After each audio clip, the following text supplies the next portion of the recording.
Hey, welcome back. You know, sometimes the stories we cling to the hardest are the ones that need a second look.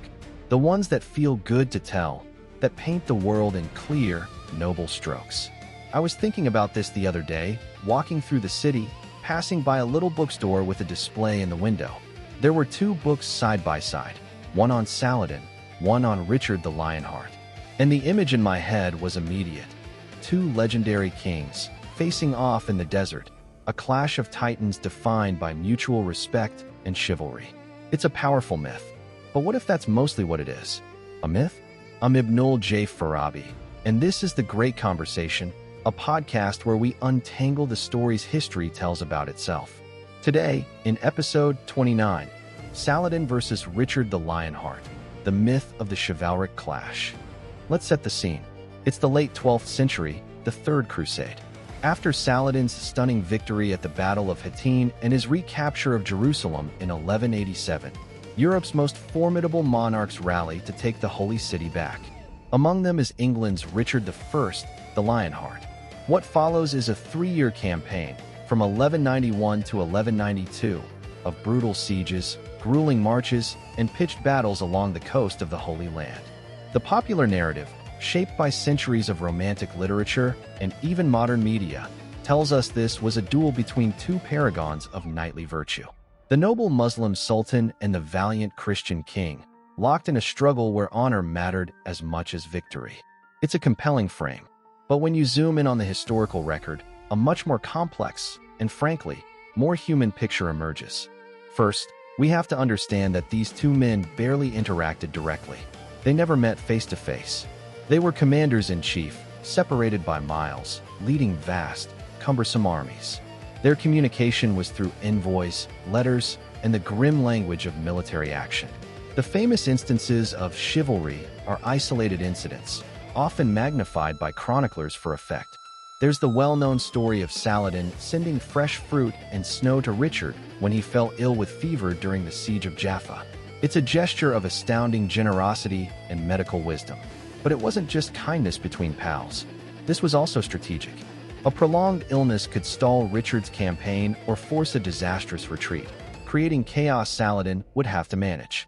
It was a gesture that cost little but could buy stability, and it burnished Saladin's reputation for magnanimity, a crucial part of his political capital. Conversely, Richard's famous respect for his opponent was often expressed in the same breath as utter brutality.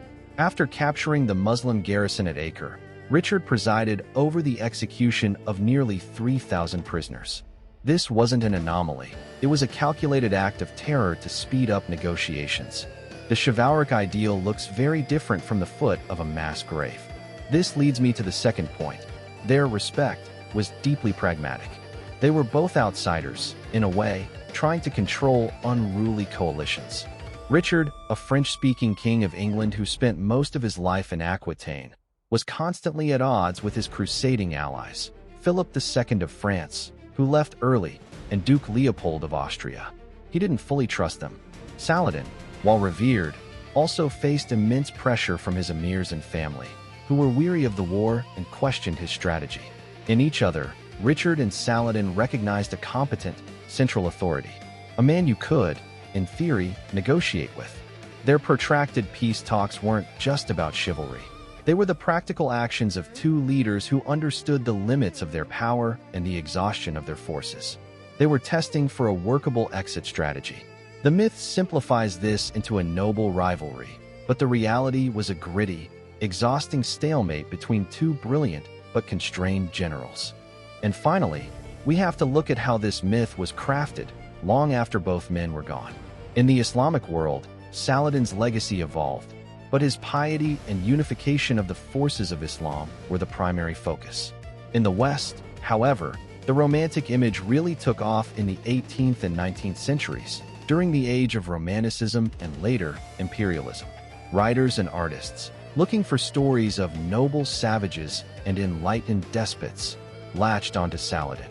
He became the idealized, chivalrous Muslim against whom an equally idealized Richard could shine. This was a comfortable story for a Europe engaged in new colonial projects in the East. It suggested that even at the height of conflict, the best men of both sides shared a common code: a code that, not coincidentally, looked a lot like European knightly honor. It sanitized the bloody, messy, and deeply religious conflict of the Crusades into a personal duel between gentlemen. It made history palatable. I think about this from my own perspective, as someone shaped by both Eastern and Western narratives.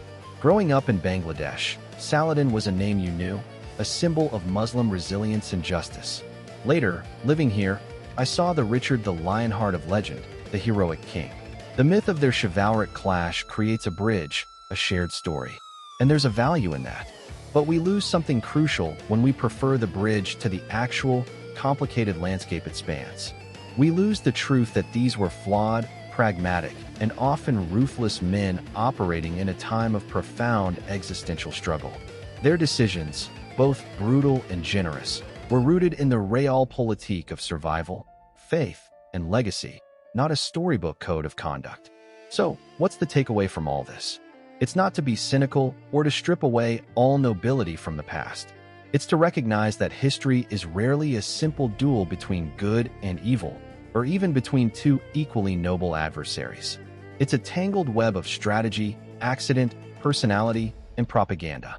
The myth of Saladin and Richard's chivalric clash endures because we want that story, a story where our heroes, even on opposite sides, understand each other. But the real history is more instructive. It shows us leadership under impossible pressure, the gap between ideology and action, and how later generations remake the past to suit their own needs. In the end, the greatest battle isn't always between two legendary figures in the desert. Sometimes, it's between the comforting story we tell and the complicated truth we need to understand. Thanks for joining me for this conversation. If this episode made you think, I'd be so grateful if you'd share it with someone else who loves history's deeper layers. You can find more episodes and transcripts at our website, lightnotstudios.com. That's https://www.lightnotstudios.com. I'm Ibnul J. Farabi. Until next time, keep questioning the stories.